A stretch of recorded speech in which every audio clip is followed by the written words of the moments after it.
Right, let's get cracking. So if you're taking notes on this video, well done, that's the best way to revise. This symbol is the Christian fish, I don't know if you're familiar with it, but inside it is the reference to Darwin. And that's what I use to remember Jekyll's dual purpose. He's there to show a Christian message, but also to undermine it, like Darwin's theory of evolution questions the truth of the biblical story. Right, during the video I'm going to give you all the most important quotations about Jekyll, and let's start by looking at what he was like before he had the opportunity to create Hyde. So this is what he says of himself, that he had a gaiety of disposition. In other words, he was always happy, but significantly he felt he needed to hide this happiness because his happiness wasn't based on being a respectable Victorian gentleman. Whatever pleasures he was up to, more of that later, whatever pleasures he was up to, they were not respectable. And this led to him hiding them, doing those pleasures in secret, and therefore having a profound duplicity of life. Now this is Stevenson's way of criticising his society, saying that it forces gentlemen into being dishonest, pretending to be one thing on the surface, having a facade, but being something quite different underneath. Now, the problem with the Christian way of looking at the world is that it takes Jekyll's pleasures and turns them into sins. It says that they are sinful and evil, and this therefore plunges him into shame after he's enjoyed the pleasures. Now, he does point out that other men would be able to enjoy those pleasures, but because he wants to be respectable as a gentleman, he has to keep them hidden. And this he describes as essentially man's dual nature, that we want particular desires, but society, and in this case a Christian society, prevents us enjoying them. And he sees this as a dreadful shipwreck. In other words, Jekyll is a dreadful shipwreck. He does not enjoy being Jekyll. And as we'll explore in the video, you'll see that in many ways he prefers being Hyde. Now, Jekyll obviously chooses scientific discovery over Christian morality. And Stevenson also is suggesting that science has the power to make a much better society than Christianity does.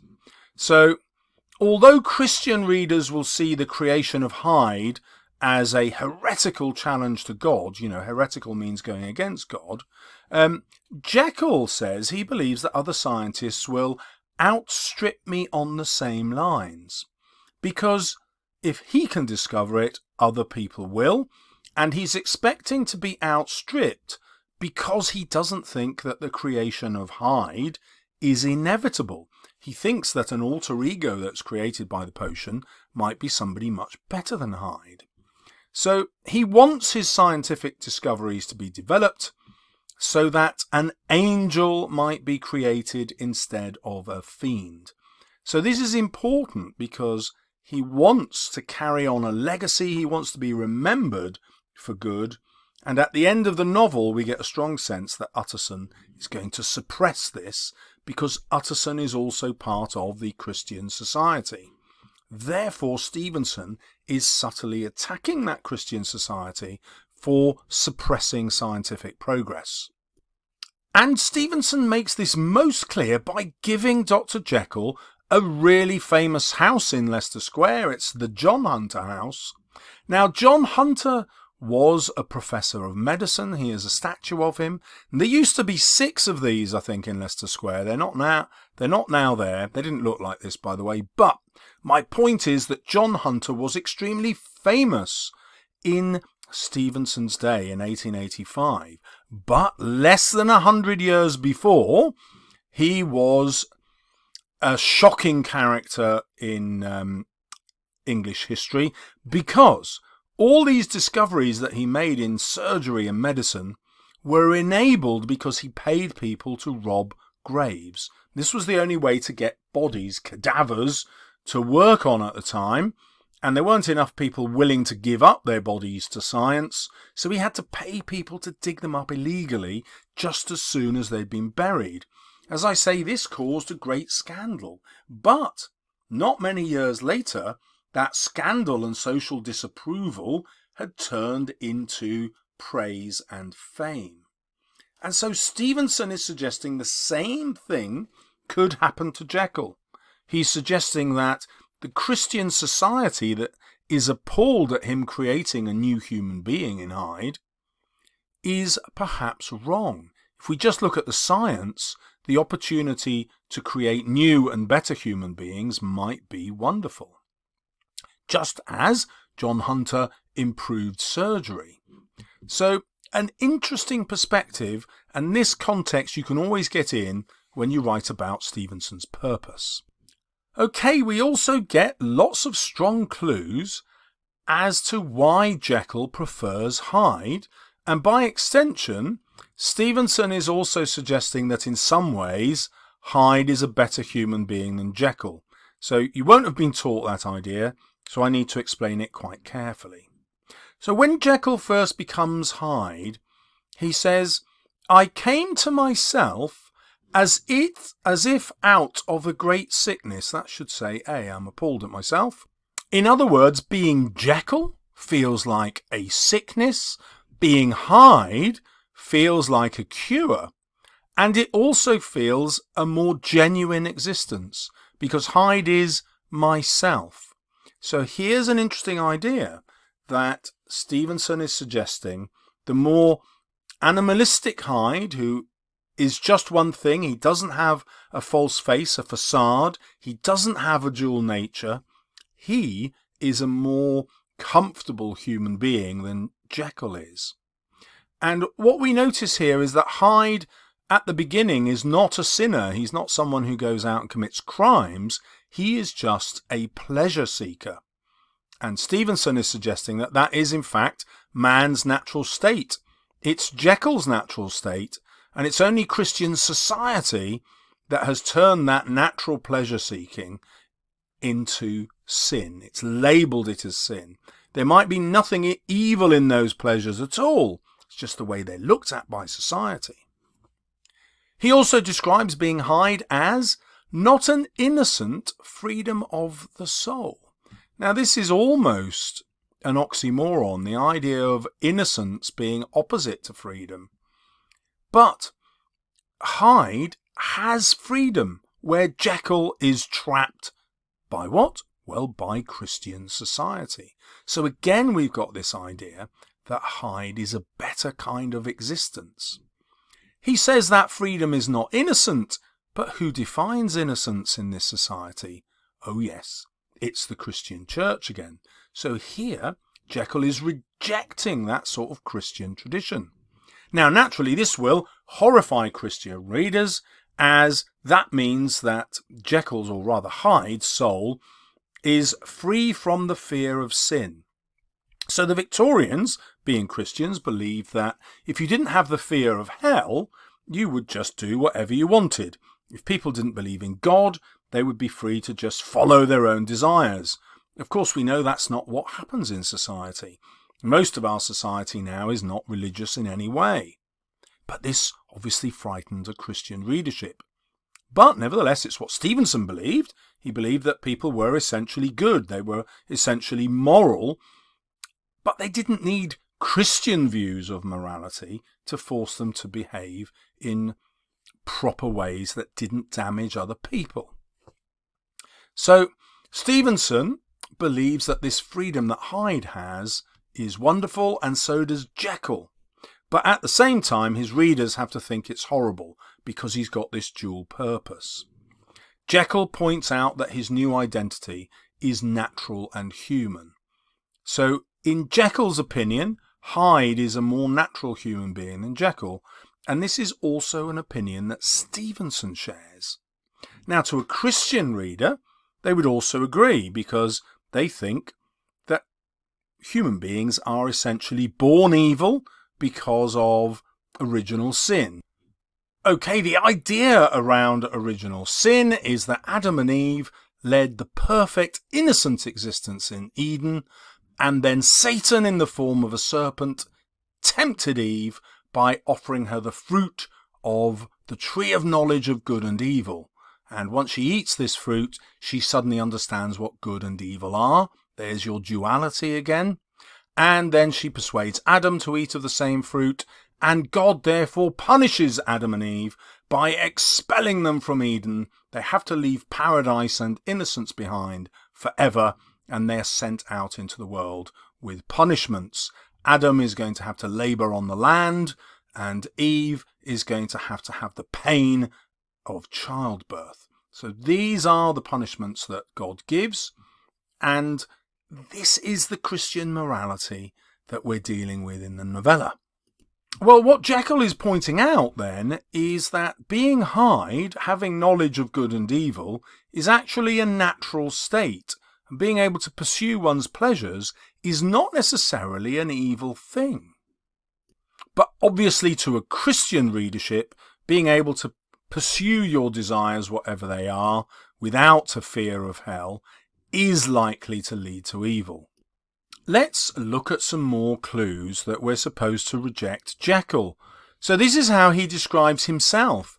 Jekyll says that he was elderly and discontented.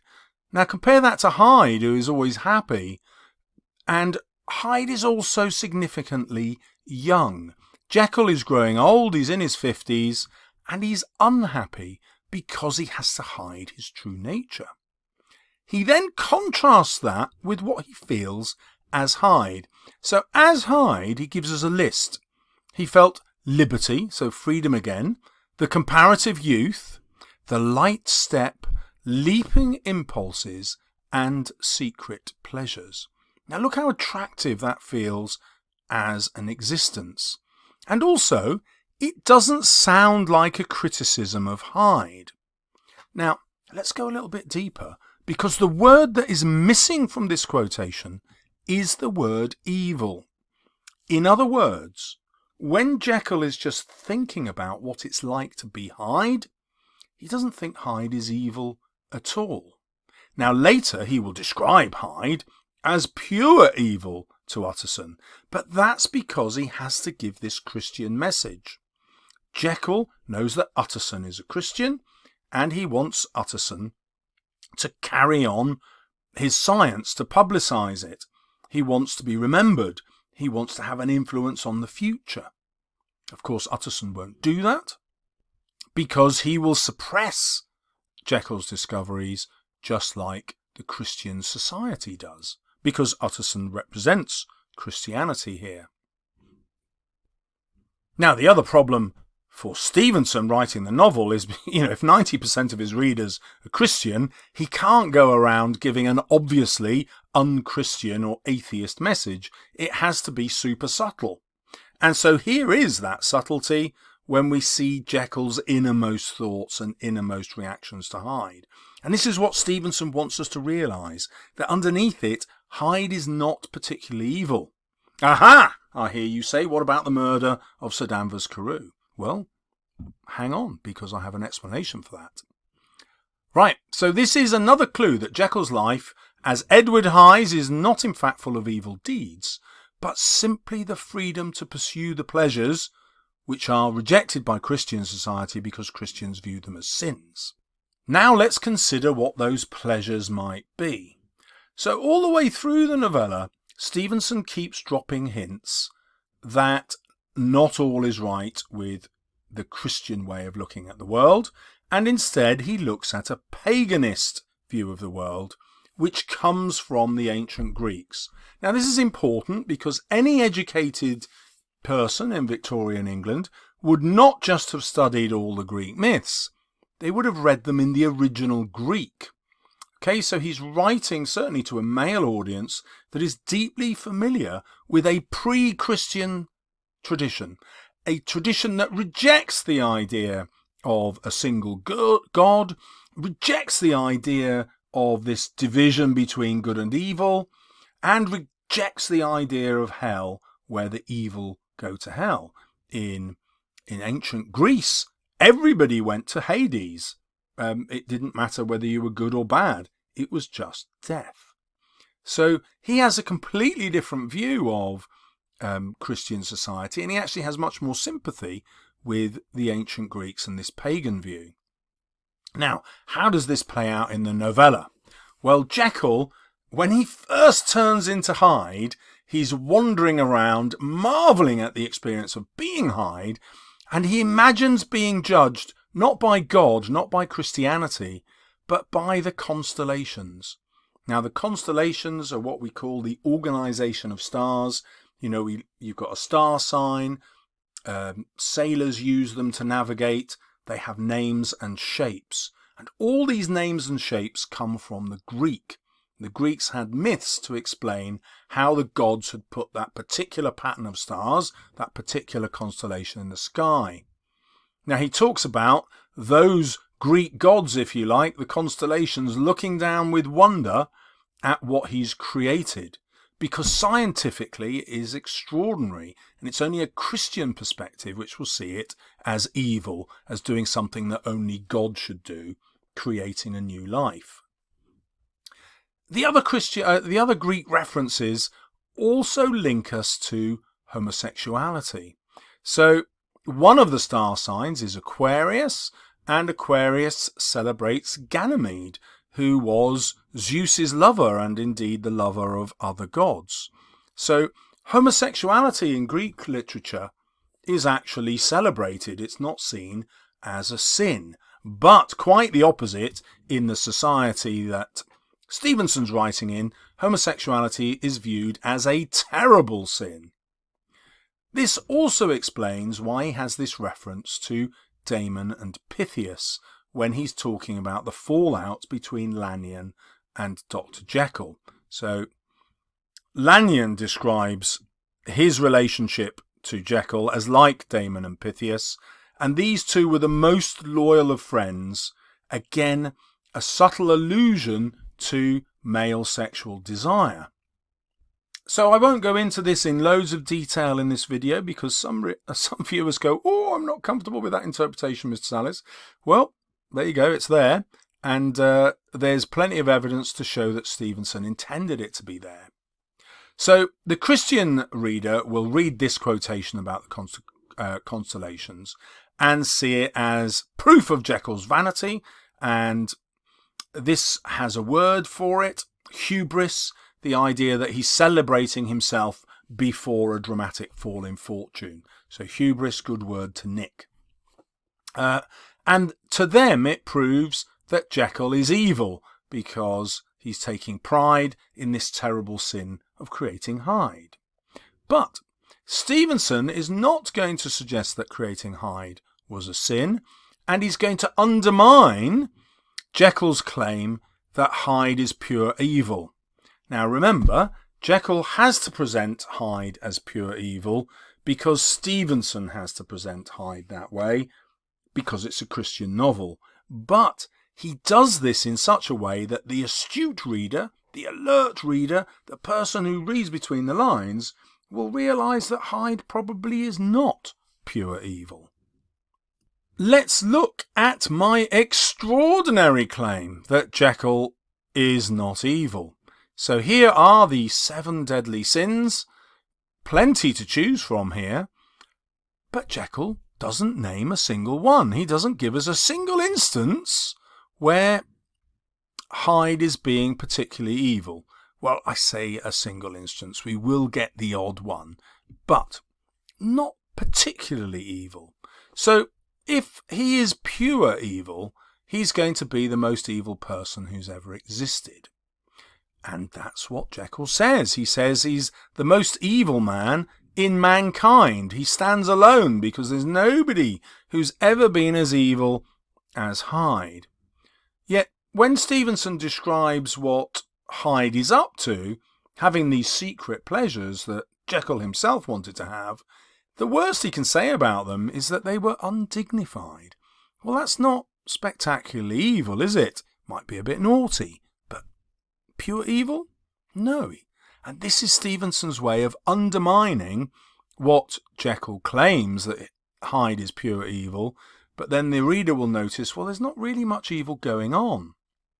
Now let's look at what he says about himself, that he's growing towards the elderly man.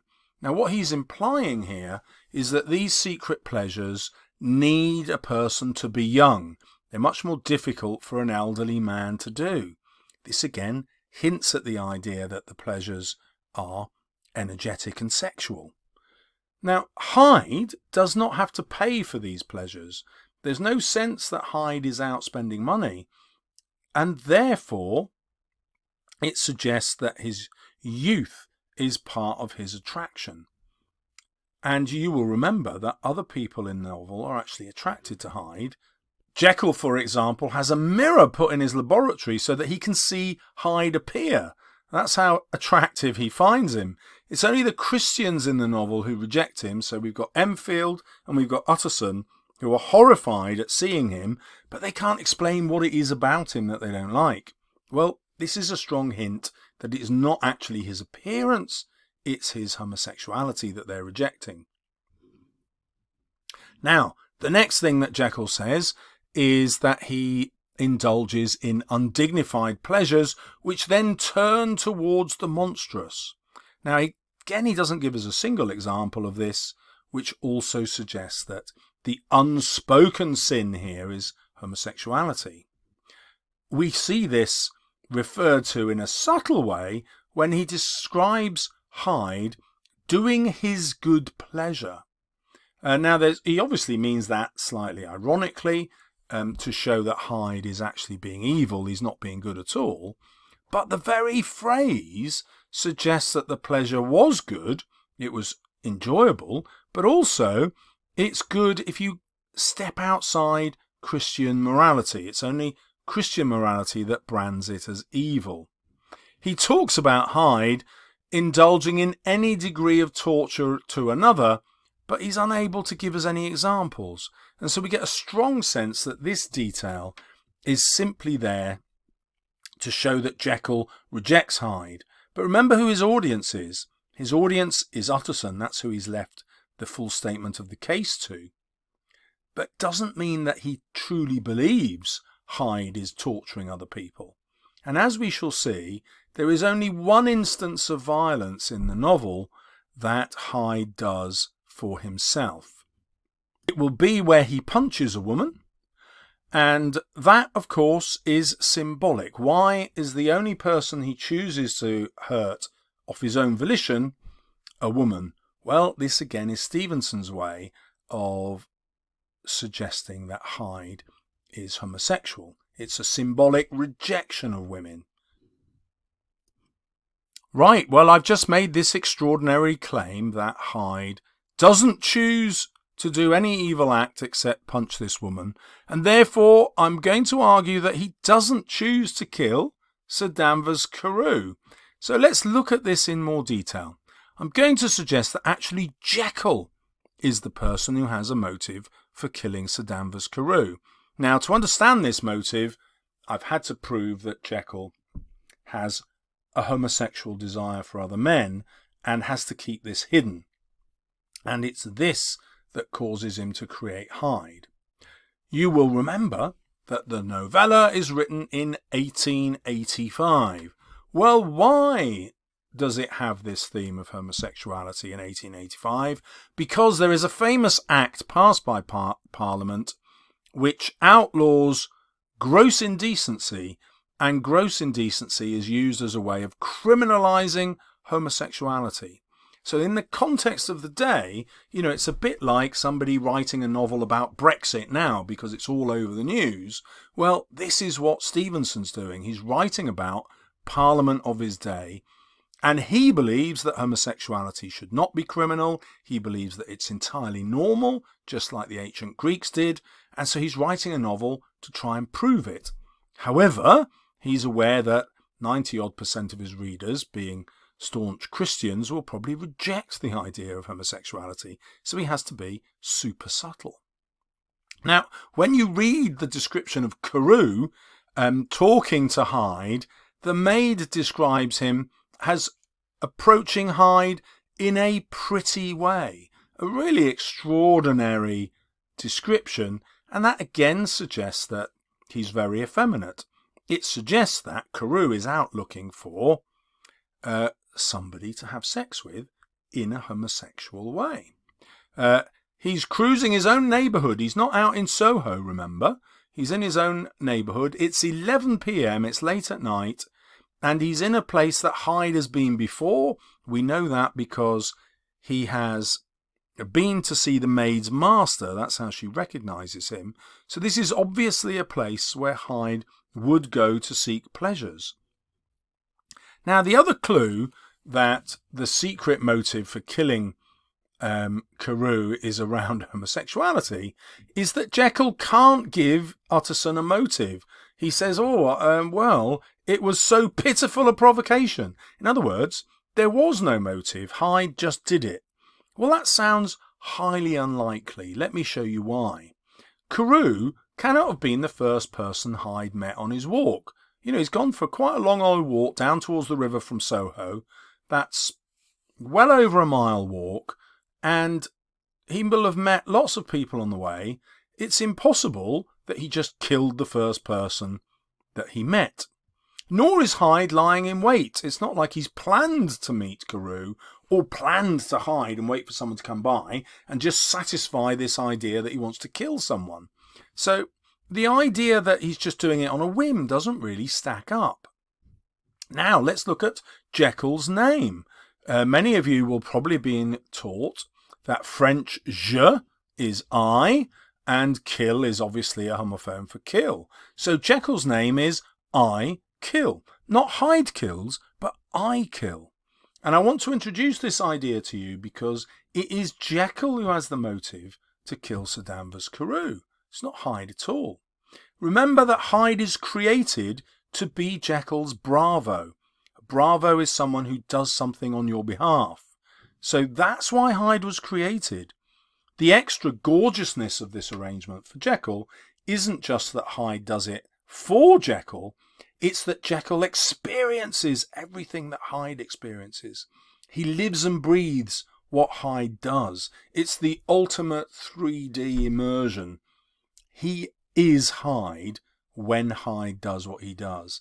But he creates Hyde in order to do the things that Jekyll himself wants to do.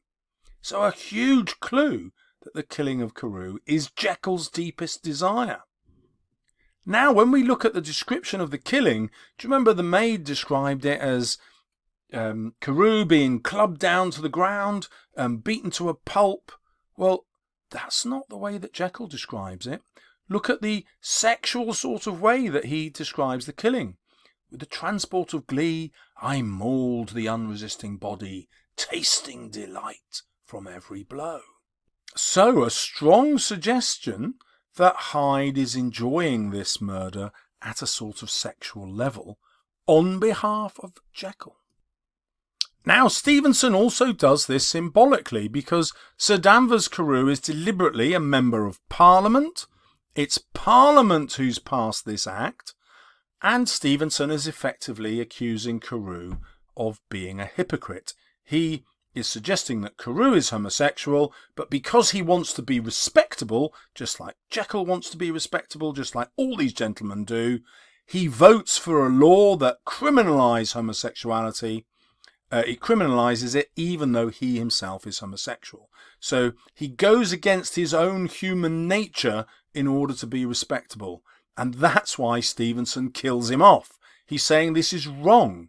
We should allow ourselves to be human and celebrate our human nature, and therefore he has this kind of divine punishment passed down by the author where Stevenson kills him off. And that, of course, is Jekyll's motive too. If society didn't feel this way, like the act does, criminalising homosexuality, then he wouldn't have to indulge in his pleasures in secret, and he wouldn't have to feel this enormous sense of shame. So he takes this anger out, his own anger, out on Carew. Hyde, of course, doesn't feel any of this anger because he's not worried about his reputation. He can go off and indulge in these pleasures without any worry about what society thinks because he doesn't care. Therefore, Hyde does not have a reason for killing Carew, whereas Jekyll does. It's called revenge. Next, Stevenson drops a really strong hint that Jekyll isn't just satisfied with killing Carew, he also wants to kill Lanyon. Well, let's see how this extraordinary idea plays out. So this is the actual image where Lanyon is seeing Hyde turn into Jekyll, and he's absolutely horrified and decides that it's not worth living anymore, and he just gives up on life, and a couple of weeks later he's dead.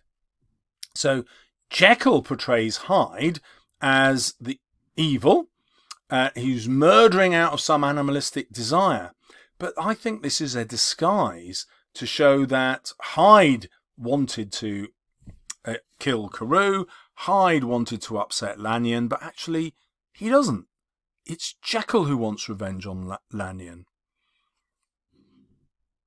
After he's killed Carew and he's going to Lanyon's, he has this act of violence I talked about with this match seller, the woman, and he smote her in the face. He punched her in the face. Well, that's obviously deeply horrible, and I showed you why that was a symbolic act, rejecting women, but she isn't much hurt. You know, she falls to the ground, gets up and gets away.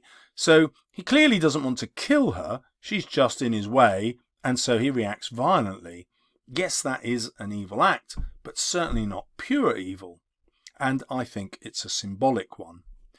The cab driver, the handsome cab driver who takes him to Lanyon's, becomes suspicious of him, but he only gnashed his teeth at him. He didn't even hit him. So we've got a description here which shows that Hyde is nowhere near a murderer on his own volition. He's nowhere near the most evil man who's ever lived, and he's definitely nowhere near pure evil. His behaviour is totally different from the way that Jekyll describes him. And this is a way for Stevenson to say, no, don't just judge Jekyll on the surface.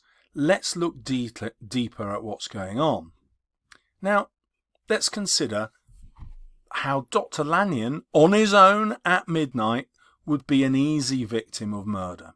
Hyde could easily kill him. But he chooses not to. Instead, he gives Jekyll his revenge over Lanyon. Do you remember that Lanyon called Jekyll's experiments unscientific balderdash? And Jekyll said he was never more disappointed in a man than with Lanyon, and he called him a pedant several times. So there's real animosity, hate if you like, between the two men. And Jekyll has this motive to prove Lanyon wrong. Look, he says, my science is genius, it's much more successful than yours, and I'm going to prove it to you. And there's the transformation to prove it, and Lanyon chooses, as I said, to die. Well, that decision to give up on life is one perhaps that Jekyll could have predicted. It's Jekyll's revenge. Jekyll is the one who is attacking here. Just to drum this idea home, Hyde doesn't tell Dr. Lanyon to stay and watch the transformation. He gives him the option not to see it at all. So again, Hyde is not behaving in an evil way. So what we've got now is two deaths, both of which benefit Jekyll. And I'm going to suggest that they are his intentions, not Hyde. Now, let's look at how he then describes being Hyde once Sir Danvers Carew has been killed. He describes feeling only a sense of joy. And he says that the murder was a crime. It had been a tragic folly. Now, that's quite interesting, isn't it? With his logical mind, he now sees it as a mistake. And why is it a mistake? Not because committing murder is evil and that his soul is going to go to hell. He doesn't think about that at all. He thinks that, it's actually a mistake because he was overlooked. So she was above at a window. That's what overlooked meant in those days. So he was overlooked by a maid and recognised. So Jekyll is actually thinking about the poor planning of the killing rather than the terrible act of killing and this terrible sin. He's not as upset about having killed Sir Danvers Carew as you might expect. Then something really interesting happens. Because after the killing of Sir Danvers Carew, you would think that Hyde would become immensely powerful And this would be the moment when he could start changing into Hyde without Jekyll taking the potion. But it isn't. Jekyll is still in control of Hyde at this stage. It's only when something else happens, and it's when Dr. Jekyll indulges in one of his secret pleasures in my own person. In other words, he goes out once Carew is killed and the Parliament Act is symbolically killed. He goes out and decides to commit one of these sins or to have one of these pleasures as himself, as Dr. Jekyll, not as Dr. Hyde. And this is the moment when he loses control of Hyde, and Hyde can suddenly turn into him whenever he wants to. Well, symbolically that means once he accepts himself for who he is, and I'm suggesting that is he is homosexual, and once he owns these pleasures and takes control of them, then Hyde takes over. Why? Because Hyde does not feel guilty about these pleasures, whereas Jekyll does. Hyde is able to reject Christian morality, where Jekyll can't. Now let's look at this dual description of how Jekyll presents himself as rejecting Hyde for the Christian reader, but actually, beneath the surface, Stevenson wants to make clear that Jekyll prefers being Hyde because Hyde's is a better existence in some way.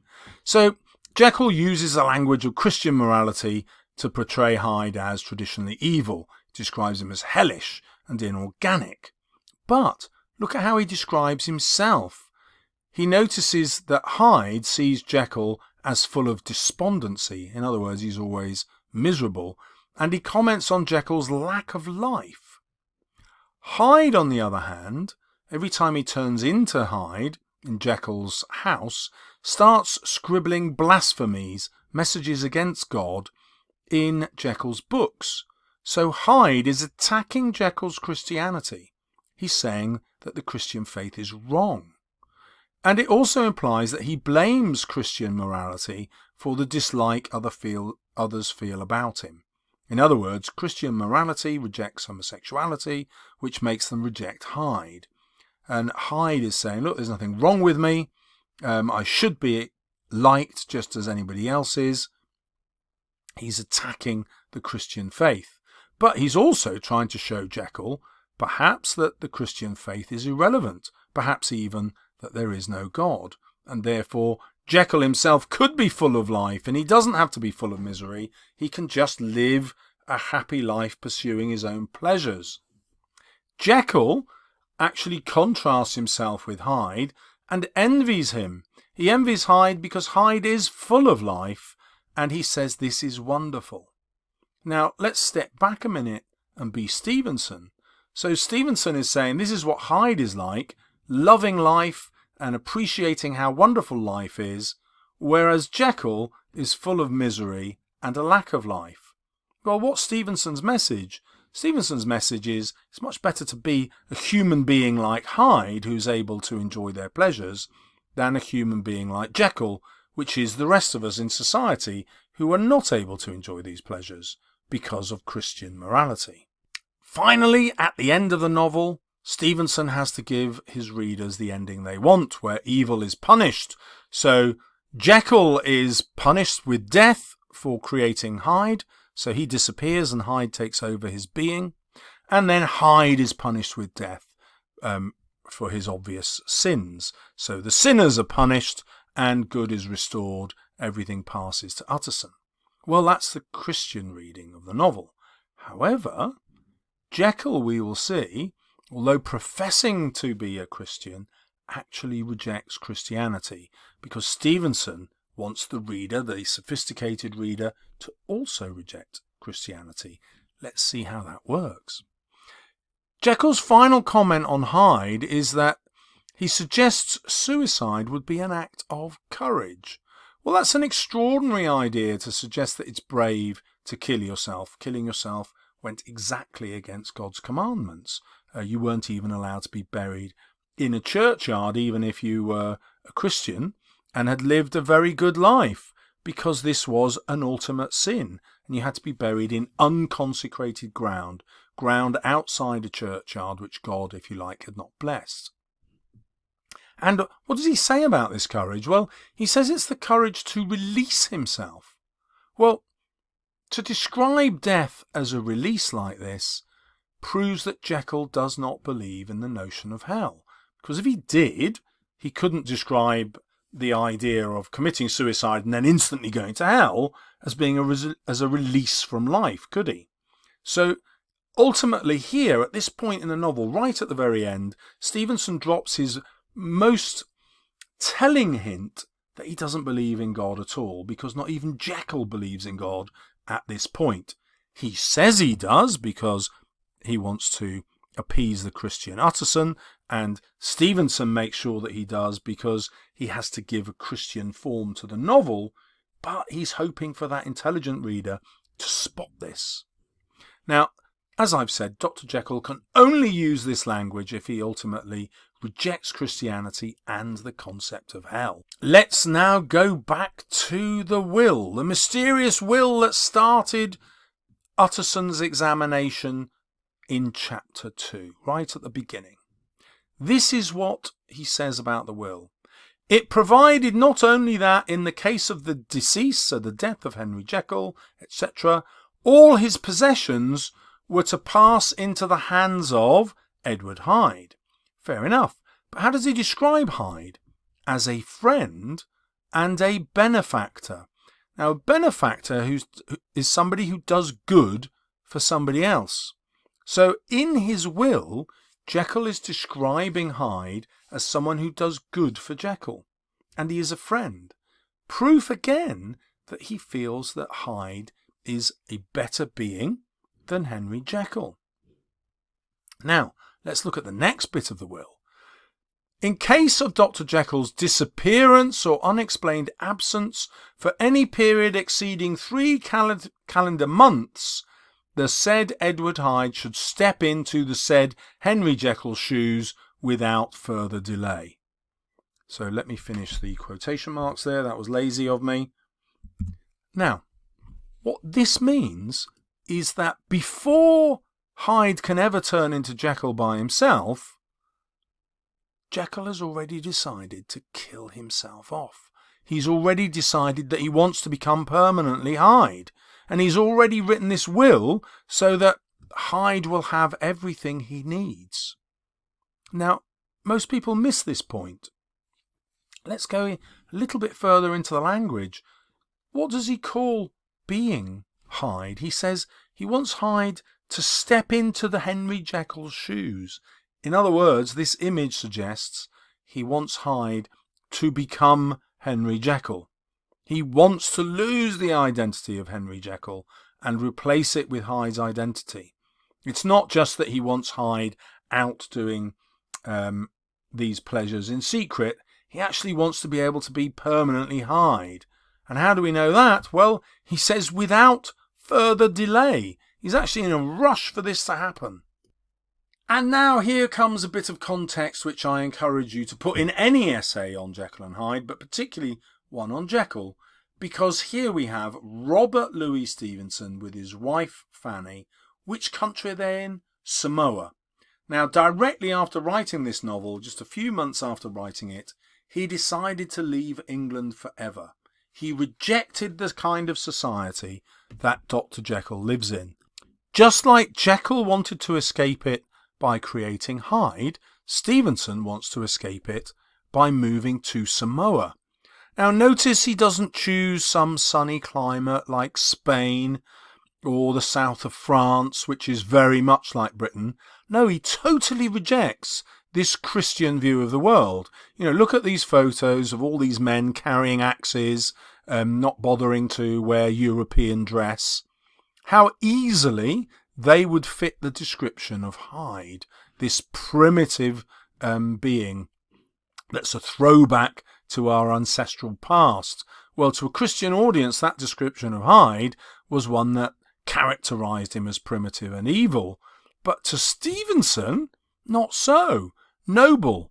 These people are people he's entirely comfortable with, and he decides to go and spend the rest of his life with them because he prefers this honest society to the hypocritical society at home. So Stevenson prefers the idea of a Hyde to the idea of a Jekyll. Now, the final irony is that this novel was a phenomenal success. It made him hugely famous. It was his most successful novel, but he hated it. And the reason he hated it, I think, is that it was successful because everybody just read the Christian message. They didn't understand the subtlety underneath. They didn't understand the rejection of British society and the rejection of Jekyll's lifestyle in favour of Hyde's. And they didn't understand what he was trying to say about repression of homosexuality. And so he left. So I always tell my students that grade 7, 8 and 9 are always available anytime you look at more than one interpretation. That's the dual purpose. You don't have to have agreed with everything I've taught you here, but you will have got a strong sense of how you can interpret Jekyll's motives differently, and therefore the grade that you want is guaranteed. Especially if you've got this far. Congratulations on being an awesome student. Let me know how you do when the exams come out.